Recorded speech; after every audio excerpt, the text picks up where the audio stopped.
a bill that will eliminate the use of student standardized test scores from teacher evaluation in New Jersey. My name is Wendell Steinhauer. I'm the president of the 200,000 member NJEA, New Jersey Education Association. Today we're here to talk about common sense ideas that could have a major impact on the culture of our schools. And I'm glad you could all be here today. What better way to begin our conversation about this important issue than to have the chair of the Assembly Education Committee and co-sponsor of A4122 here herself. Please welcome Assemblywoman Marlene Caride. Thank you. Good afternoon, everyone. We just came down from our committee hearing where A4122 was heard. It was a spirited conversation. It was a very educational and interesting conversation. But the purpose of that bill is because of my belief that teachers should not be evaluated based on the outcome of any standardized assessment test. I was never a good test taker, and there are many students that freeze and don't take well their tests. We're talking about livelihoods, we're talking about careers, and while I understand that when TeachNJ was made law at that time, linking the standardized test to a teacher's evaluation was mandated in order to be able to get federal funds. But that is not the case now. The new federal law, ESSA, or Every Student Succeeds Act, does not mandate that a teacher's evaluation be linked to the results of a standardized test. At the end of August, our Department of Education decided to increase the percentage of evaluation from 10% to 30% without any discussion. They just did it and they sent out a letter to the school boards.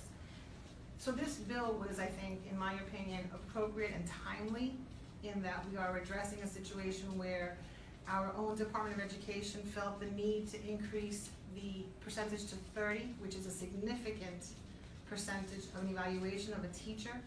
The evaluation only affects 15% of the teachers. So while this bill does not in any way remove the need for evaluations of our teachers, it does remove the linkage of the evaluation for those 15% from the results of a standardized test. And here in New Jersey, the only standardized test that we have that we're working with is PARCC, and we know the history of PARCC. The rollout was not done very well. There has been problems each and every year for the last 3 years with the PARCC. They're still tweaking it, and as a result, we're expecting to judge or evaluate a teacher based on faulty material or faulty outcome from a test that, in my opinion, still needs to be tweaked. So for that reason, I was moved to drop this bill because I felt it was the right thing to do. And with that, I was able to reach out to my colleague, Assemblywoman Mila Jasey, who has been on the Education Committee much longer than I. And we discussed it and we thought that it was timely and appropriate. And on that, I will introduce Mila, or do you want to do that? Sure. No, I don't want to take that. I don't want to take your thunder. Thank you, Assembly Chair of the Education Committee. Next up, a fierce advocate for education and also the co-sponsor of A4122. Please welcome Assemblywoman Mila Jasey. Thank you. I was going to be very techy and read my remarks, but Marlene actually covered most of what I wanted to say. So let me just, and that's a good thing. Yeah. That's good. I very much appreciate her reaching out to me because I had dropped a bill returning the percentage to 10%. And after talking to the chairwoman, I agreed with her that 0% was better because of the unilateral decision of the department to triple the percentage of the evaluation depending on scores. So I'm not going to repeat what she said, but I will tell you that I think this is a really good opportunity for us to begin the school year talking about standardized tests, talking about their role, talking about the fact that assessments are supposed to inform instruction.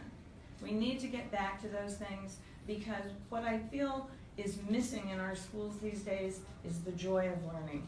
We've got to get back to what it is we're trying to accomplish. And what we're trying to accomplish is well-educated young people who become part of our workforce here in New Jersey and are able to compete also on a global level. So I look forward to continuing this conversation and working with the chairwoman to get it passed. Thank you.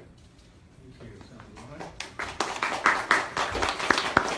So I just wanted to say a few words to get into the lineup here.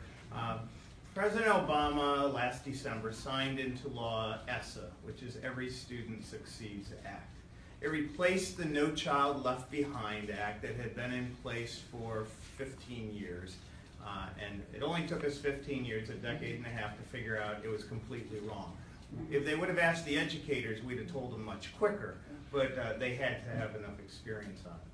So what ESSA has done, and it does a couple of very nice things that I'm sure others will touch on, but what I want to touch on is the first thing it does, it decouples these student test scores from teacher evaluation. That was clear. That was something that Secretary Arne Duncan had done for his entire tenure under the Obama administration, tied these test scores and elevated it to a race to the top in that. So now finally we have federal legislation that says enough is enough, that was not a good idea, and pull them apart. So what did we do in New Jersey? We raised it from 10% up to 30%. So we're going in the wrong direction of what the federal government has decided is the best and tested way to do it. And we now need to come and stop lagging behind the rest of the nation. We need to, and Assemblywoman Caride's bill does that, just that. It doesn't take it from 10 to 30, it takes it from 30 down to 0 and puts true needs of students in place. So with that, I'm sure the Vice President of NJEA will touch on that a little more. Please welcome Marie Bliston. Hi, everyone. You know, we're here today to discuss a very serious topic, and that is the role of teacher evaluation. I have spent a little over 30 years inside the classroom, and I've had the privilege of teaching students K through 12. So this particular topic is very close to me as a professional. But I do believe that we can, in fact, move forward from this point on, because I think that everyone agrees that the intent and the role of teacher evaluation is to improve teacher practice. When SGPs, or student growth percentiles, were mandated, rather than concentrating on a full array of multiple measures, we knew that it was problematic right from the beginning. An SGP purports or claims to try to isolate the impact that a teacher has on student academic growth from the rest of the factors that we all know influence student learning. And there have been multiple reports from organizations such as the American Statistical Association and others questioning the validity of using an SGP to measure teacher quality. In fact, we've even seen some research that says that using the SGP is so unstable that there can be a margin of error of up to 48 points either way. Any teacher, any educator will tell you that the use of test scores will never be able to account for the realities of life in any given day, and alone just even the factors that influence student learning outside of the classroom.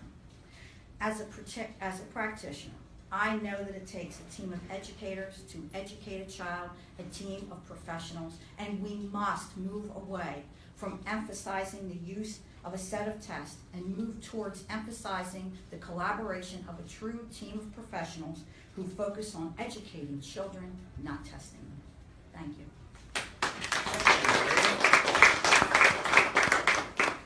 Next up, our NJEA Secretary Treasurer, Sean Spiller.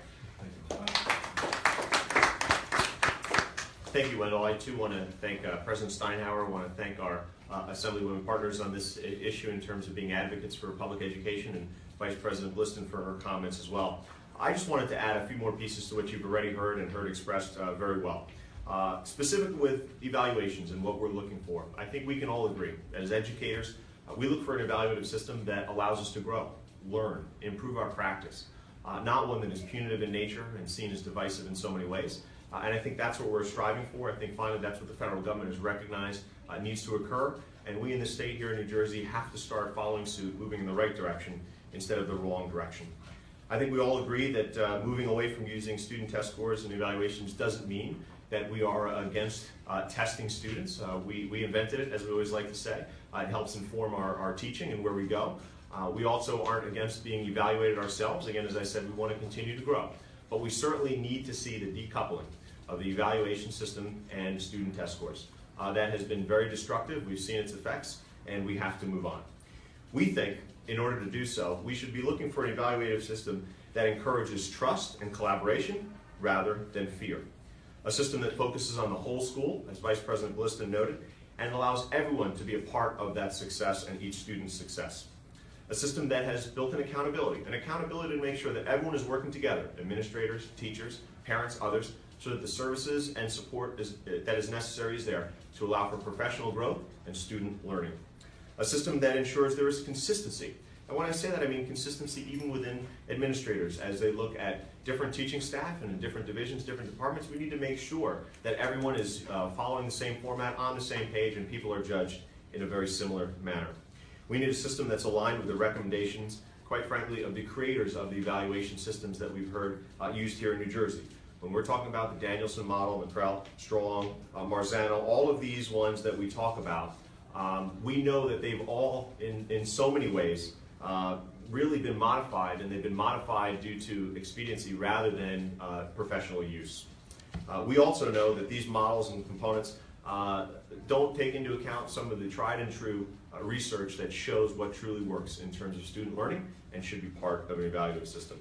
So again, I just want to close by saying that evaluations are important in education. Evaluations should be part of an educator's performance in terms of allowing us to grow, improve, constantly work on our practice. It's something that we should be working on together as a school community, and it's something that can lead to better outcomes for students. But it in no way should be linked to student test scores, and it in no way should be something that causes divisiveness within a district and, of course, detriment to our students. So thank you. Thank you, Sean. Next up, a leading parent organizer for children with special needs. From Save Our Schools, please welcome Julie Borse. Hello, everyone. My name is Julie Borse. I'm an organizer for Save Our Schools, New Jersey. As Wendell mentioned, I am also the parent of a child with special needs, and I am a parent advocate for children with special needs. SOS today is very much in support of this bill. We do not believe that standardized test scores are in any way appropriate to be judging our teachers. For special ed students in particular, we believe that judging a teacher based on the many different skills that might be in a classroom are completely inappropriate in that way. And therefore, we look forward to teacher evaluations that actually demonstrate what our teachers are actually doing for our children, in the same way that standardized test scores do not give us clear information about students with disabilities. And so during the course of a year, a child may have great changes and great growth during that year. And standardized tests, something like PARCC, is certainly not ever going to be able to demonstrate that. And so it's not fair for the student, and it is not fair for the teacher as well. So I congratulate Assemblywomen Caride and Jasey for this bill, and I hope it goes through. Thank you. Thank you, Julie. And last but certainly not least, a pre-service educator, a fierce advocate for smart school policy, and an NJSEA member and organizer from Save Our Schools, please welcome Melissa Katz. Hi everyone, thank you. I just want to start by thanking Assemblywoman and Chair Caride and Assemblywoman Mila Jasey for their leadership on this. A big part of teacher training is the topic of evaluation. How do we evaluate our students? How do we evaluate ourselves as new teachers? How do we evaluate our school systems and the things we're doing in our classroom? And foundational to that is the idea of collaboration. of growth, of communication, the way we communicate with our students. These are all things, these are theories and praxis that we talk about in our college classes. But what we've seen in this evaluation system is that it's really based in punishing teachers, and it's punishing them often for factors that are outside of their control. Put simply, becoming a teacher nowadays is high stakes from day one. You go in worried about what your evaluation is going to look like, when so often we don't have the proper resources to assist us in becoming teachers. What I'm most excited about this bill is that it opens up a conversation about what teacher evaluation should look like. I think for too long, decisions about education have been made top-down from people who don't understand the daily lived experiences of both our teachers and our students. And this gives us an opportunity to have a conversation about what should be included in a teacher evaluation. How do we evaluate one another? How do we make sure that we're being held accountable, not only to our students, but to our communities that we're really based in? And I think the last point I would make is just saying that we've focused so heavily on evaluating our teachers, but we're not often evaluating the failures of the state that have created the conditions that are in our schools. Things like lack of equitable school funding. I think we're all seeing the debate around school funding and the different proposals that are out there. Historically racist housing policies that contribute to segregation in our schools, and we see systemically lower test scores in urban schools because of historical poverty, not because the students are any less. And things like just lack of resources and adequate support for the whole child. And these are all really the factors that would contribute to a child's growth that can't be measured by a standardized test. So again, I'm really excited for this conversation, for all of us to be involved in deciding what teacher evaluations will look like in the future. Thank you. Thank you, Melissa. We do have a few moments for questions. If there are any questions from the audience, mostly for Assemblywoman Caride.